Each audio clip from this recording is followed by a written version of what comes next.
Hey Fae folk, welcome back to another doll tournament video. Today we are going to find out what you all think is the best Ever After High line of all time. So if you are unfamiliar with this style of tournament videos that I have been doing, we've done, oh my gosh, I'm gonna forget now.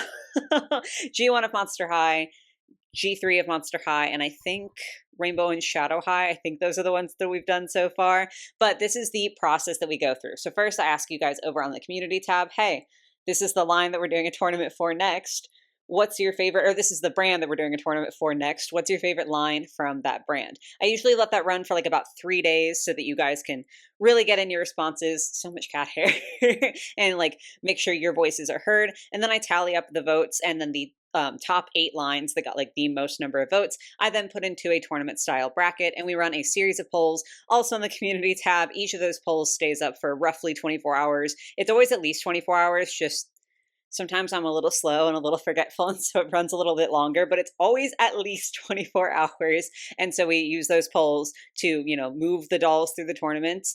And then at the end, we know which doll line you think was the absolute best that that brand had to offer. So as I said, we are going to be doing Ever After High today. So let's go ahead and take a look at who the contestants are. So this time the voting was a little bit less dramatic than the G3 Monster High one that was the last one that we did. That one, the top contender had like 60 plus votes. So not quite that crazy, but coming in first place, the line that was mentioned the most in that initial community post was Throne Coming with 38 votes. Then we had Legacy Day, not too far behind with 25 votes, and Spring Unsprung with 21. Way to Wonderland, I'm kind of surprised it wasn't higher up there, but they definitely still like firmly made it into the tournament, getting 17 votes. The first chapter, like the first round of core/signature dolls, like whatever word you want to use, got 16 votes.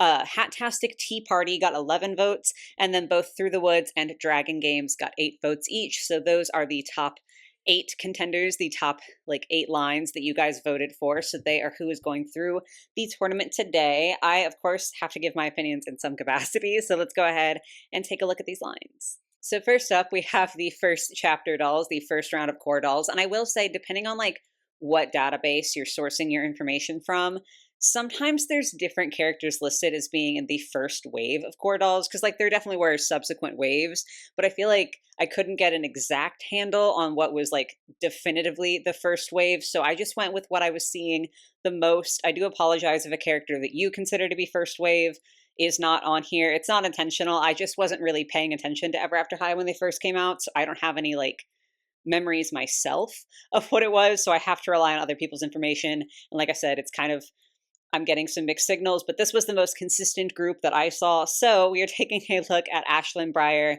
Apple, Raven, Maddie, and Hunter. The only one that I have, and really the only one that I would want to have from this lineup, is Maddie. But that being said, it's purely just because of personal preference. Looking at all the dolls, they all look so high quality, and I feel like the designs are so clear. Even though I don't know that I like Briar enough to where I would want to own this doll, the design is so good. The petals on the skirt, the thorns on her tights, it's really, really solid. So most of these dolls don't appeal to me personally, but I can still look at them and be like, that's really good. That's really solid. So no real surprise to me that they got included. Next up, we have Throne Coming, which is a pretty exceptional line, with the exception of Briar. I'm so sorry. She was a playset doll, and I feel like some lines, it's less obvious that something is a playset doll. Some of them blend in a little bit better, where it's maybe it's a little lower quality, but it still fits in. She stands out like a sore thumb, like a very sore thumb. I'm so sorry, Briar. Nothing against her, just luck of the draw. She got the playset, so her doll itself is a little bit underwhelming. That being said, the others are genuinely incredible. I have this Apple and I love her dearly. This Cupid is one that I would love to own, and I know so many people feel the same way. I feel like she's a very common Ever After High Grail doll.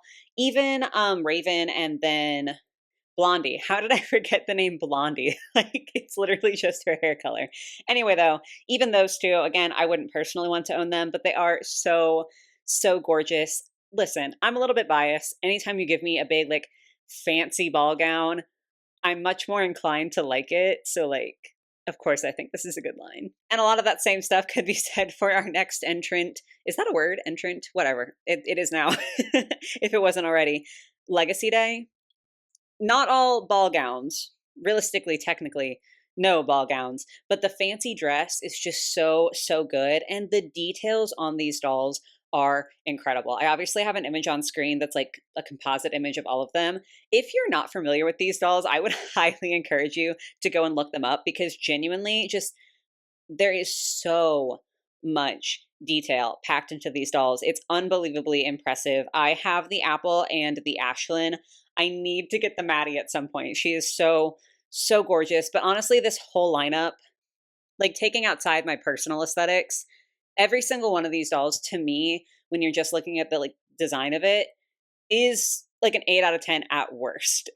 And like most of them are 9s or 10s. So very, very solid lineup. I would have been shocked if they hadn't been included in this video. This one, however, was a little bit of a surprise. This is Hattastic Tea Party, and it's not a surprise because I dislike it. It's just, I don't know, I didn't realize that it had such a fan base for it, but I do think it is a pretty cute line. It's like a little tea party theme. I mean, Fantastic Tea Party, it is in the name. I don't know that I personally would want to own any of these dolls, but I do think that they are really, really gorgeous. And I can say I do appreciate the Maddie. She's got like a lot more pastel hair than she usually has, and I think it's a very, very cute look for her. But genuinely, just like all of the dolls in a different way and with a little bit lower quality do feel very well designed in the same way that I can say about Legacy Day. So I wasn't necessarily expecting it, but like I get it. Through the Woods, I think is like an underrated hero. I genuinely think these dolls are so fun. I think Blondie looks super cute. I'm dying to have this Ashlyn. Like something about her is just so perfect. Everything about her is so, so incredible. I do think like having watched the episodes, I understand more why Cupid looks this way. I still don't know if she feels thematic to Through the Woods for me personally. But that being said, I still think she's a cute doll. And then I always forget whether it's Poppy or Holly. I'm really sorry. I'm not I'm not good with those. They're my least favorite, but I don't think that they're terrible. So yeah, I mean, for a doll line that like definitely again was not as high budget as the likes of Throne Coming or Legacy Day, I feel like this is like a really, really good line. Then Spring Unsprung, I would say this is like a fan favorite. I do think it was potentially my favorite movie from Ever After High. It's kind of like tied with Way to Wonderland, and the designs are really, really good, with the exception of Lizzie. Poor Lizzie. She was the playset release, so you can tell. You can definitely tell. But other than that, I do think these dolls are just so fun. They definitely feel very like fresh and different than a lot of the other iterations of these characters. But it's done in such a good way and they still feel like the characters. I don't know if that makes sense, but yeah, fan favorite for a reason. Excellent dolls. Almost done, 2 to go. The first of which is Way to Wonderland, which like, again, as I said at the start of this video, I'm surprised that this didn't have more votes to get in. Because, like, concept alone makes this one of my personal favorite lines. Raven was the playset doll, and while I do think you can tell, I think she's a lot less egregious than, like, Briar for Throne Coming. Like, again, you can tell. She definitely has less detail compared to the other dolls. But I feel like it's not so, so bad. And I just think they're fun and wacky. I've got the kitty, and I have the Maddie.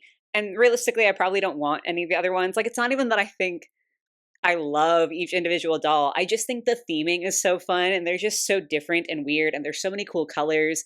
So like I guess I do understand because that can be not the vibe for some people. Like some people don't like designs that are as I guess mismatched as this. And oftentimes I don't either. But they just feel sort of intentionally mismatched.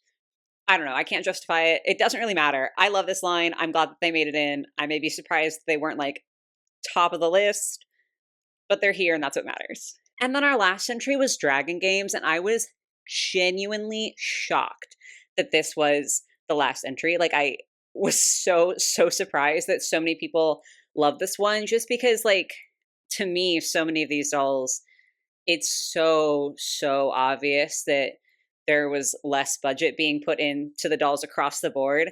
Apple was like technically, I guess you could say the playset doll because she came with like a pet dragon, like a big one, not like a little baby. So it was like more of a playset situation.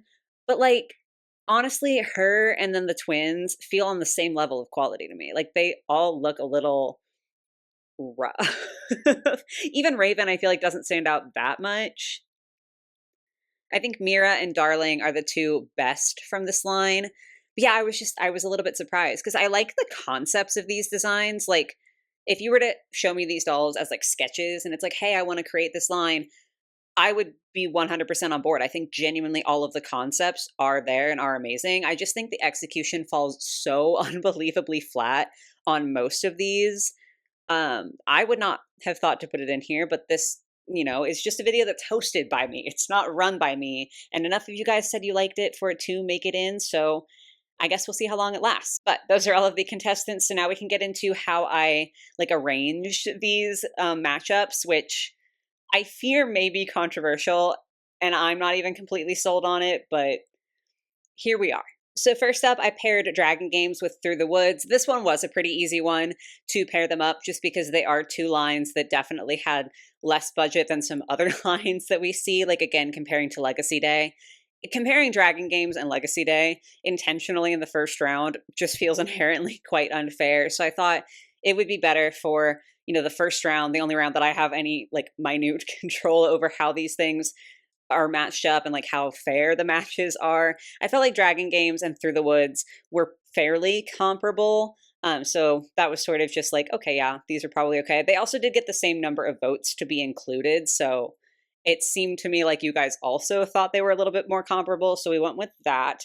The second matchup I think is going to be controversial because it's the two top contenders, the two like lines that got the most votes.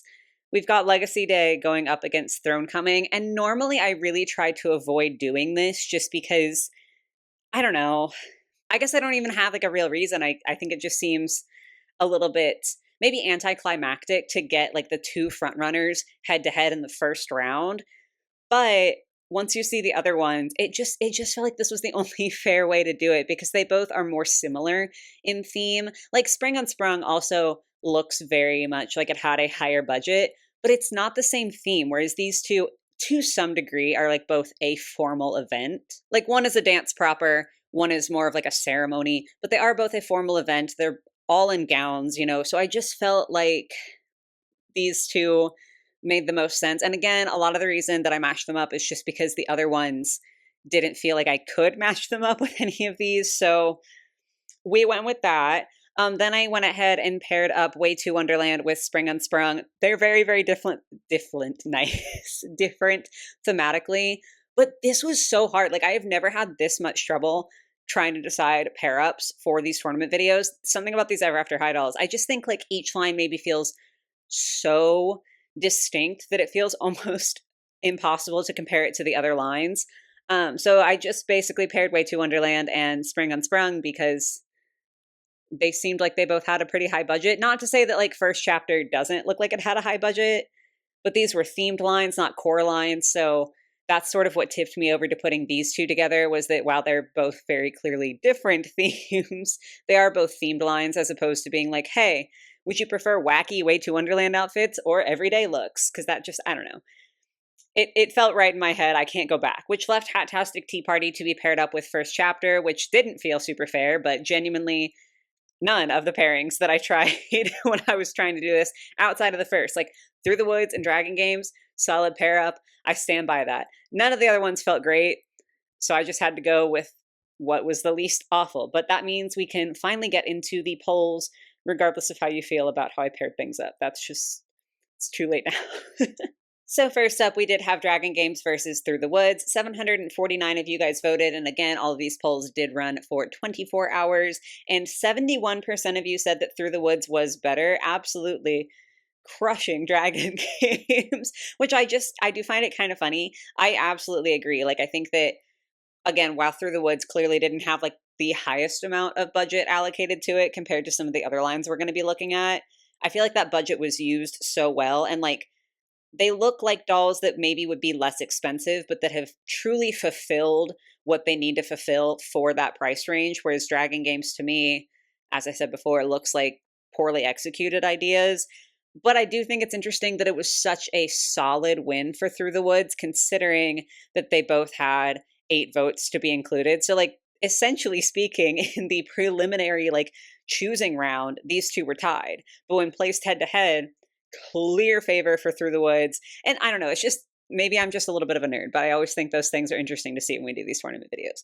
Point being, though, Through the Woods, rightfully moving on. Next up, we had the battle of like the big two, Legacy Day versus Throne Coming. I was very interested to see how this one would play out, and predictably, it was a lot closer than the previous one that we just looked at. But 888 of y'all voted, and 58% of you said that you preferred Legacy Day to Throne Coming, which, small margin. I definitely agree. I think that Briar brings Throne Coming down. And again, I just find this fascinating. Sorry, I can't help but blab about it. But Throne Coming had what? Hold on, let me double check. Throne Coming had 13 more votes to be included than Legacy Day did. But when head to head, Legacy Day won out by like a small margin, but like not an insignificant margin. You know what I'm saying? Like it wasn't like one vote tipped it over the edge. It's a clear win, if a small margin of a win. And so I just think it's fascinating that Throne Coming was significantly more popular when it was just, hey, name whatever line. But when you pair them, Legacy Day comes through. And I really, truly do think it's the Briar. I think Briar in Throne Coming, I feel like I'm being so mean to this doll, and that's not the intention. But like, she's the more budget doll. She's the playset doll, so she got less budget. So compared to the other Throne Coming dolls, she just looks bad. And when you like put it all in a lineup, she really stands out. Whereas Legacy Day doesn't have that. They didn't have a playset doll. So like all of them are on a pretty even playing field. So I almost wonder if like the people who voted for Throne Coming to be included forgot about the Briar doll. Like they were probably just thinking of like the nice big ball gowns and fancy dresses and everything, and not the Briar. I mean, I could be wrong. Obviously, I don't want to speak for y'all. But that's like my guess as to what maybe happened and why Throne Coming got so many more votes. But then when you look at the images side by side, it's like Legacy Day. All that to say, I don't know, I just talk a lot. I do agree. I think Legacy Day is better, and they get to move forward into the next round. So then we had Way to Wonderland versus Spring Unsprung. 855 of you all voted, and this was another very, very solid win for Spring Unsprung with 72% of the vote. I'm definitely biased towards Way to Wonderland. I don't know. I think weird dolls like that can be super duper fun. But I do understand, like Spring Unsprung truly does have some incredible designs. And where I adore Way to Wonderland and like I love how weird it is, I can understand that that is going to turn more people off than a line like Spring Unsprung. So while I don't necessarily personally agree, I mean, Spring Unsprung's real close. Like I do love both of these lines. I at least understand it. So sorry, Way to Wonderland. Spring Unsprung is moving forward. And then lastly, for the first round of polls and everything, we had the first chapter, the core group of dolls versus Hattastic Tea Party. This one wasn't really surprising. I mean, this was maybe a fairly unfair matchup, but 850 of you guys voted and firmly said the first chapter is better, giving them 81% of the vote. I get it. I mean, they're the signature looks. They're iconic. They're going to be like perhaps more nostalgic. And there just is more budget put into those first looks than in Hattastic Tea Party. I definitely think the Hattastic line is a fun line. Like, I don't think it's a bad line by any means. But I completely agree that first chapter is a better lineup. So they are moving on to the second round of polls. Okay, so after the results of that first set, we come to the first match of the second round, and that is Through the Woods versus Legacy Day, which I think we can all predict how that's going to go. I mean, I even said as much when I put this poll up. So 895 of you guys voted, and 87% of you said that Legacy Day is better. And like, of course I agree. Through the Woods is wonderful in its own right. Again, like I feel like I just keep repeating that. It is a very, very well executed line. It is always going to be hard, I feel like, for a line like that where it's fairly casual to hold up against a line like Legacy Day, a line where there's so many different fabrics and layers and interesting silhouettes for these different characters. Like, yeah, it's nothing against Through the Woods. Just Legacy Day, I do agree, is a little bit better, so they get to move on to the finals, which I don't think anyone is necessarily super surprised about. Then we had Spring Unsprung versus the core first chapter dolls, which I honestly had no idea how this was going to go, like compared to the last one where I basically didn't even have to run the poll, you know, like I knew Legacy Day was going to win. This one was interesting because I feel like Spring Unsprung, like I said, it just has such a following, like it feels like such a fan favorite. But then you have the core dolls, and like those also are a fan favorite. And again, they're so iconic. So yeah, I was very curious about this one. 852 of you guys voted, and a not insignificant win for the first chapter dolls with 62% of the vote. That kind of surprised me. I can't lie. Like, I don't know. I just thought Spring Unsprung would do better, especially when you look at like the number of votes that it got to be included. Spring Unsprung got 21 votes to be included, and the first chapter dolls only got 16 votes. Oh my goodness, Big Yawn. Hi, you beautiful girl. So yeah, sorry, I got distracted by my cat. So it's just interesting to me because that's not like insignificant. It's not like first chapter got one fewer votes to be included. Like Spring Unsprung was definitely the favorite in that preliminary round, but didn't hold up when it came to the like head-to-head voting process. So first chapter also gets to move on to the finals, which means that we are going to be taking a look at Legacy Day versus first chapter, which side note, I do think is kind of interesting just because normally when I'm doing these tournaments, one of the more common ways that I'll pair something up is I'll pair up the most popular vote with the core dolls, just because again, core dolls seem to have a different place in people's hearts. Like they tend to be a little bit more nostalgic. They tend to be quite iconic for the line. And also because core dolls are obviously produced like pretty early on, at least when it's like the first wave of core dolls, they do tend to have like a decent quality level. Because I mean, when doll lines are around for a long time, generally speaking, the pattern that you see is that towards the end of a doll line's life, they start to like lose quality. So you're going to see a lot of quality at the top, right? Like you're going to see a lot of quality in those core dolls. Legacy Day was also quite early on, so like they also have the quality. I'm just sort of pointing it out. The reason I think it's funny is because, like I said, that's normally how I pair these things up, because I'm like, okay, the front runner versus the one with like the most nostalgia, that feels like a fair way to balance a pairing out. And I didn't do that this time. To be fair, Legacy Day wasn't even the front runner, but we still have one of like the top two going up against the core lines in the end. And something about that is just amusing to me. That being said, sorry, I know you guys probably just want to like hear the result.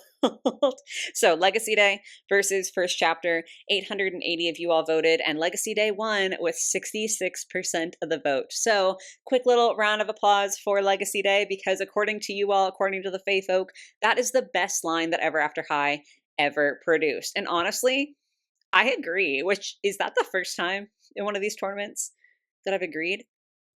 My memory is not good. But like I do genuinely agree. I mean, I know I spoke about my Way to Wonderland bias before, but Legacy Day is genuinely so incredible. Like I said, there's so many fabrics and layers and so many interesting designs.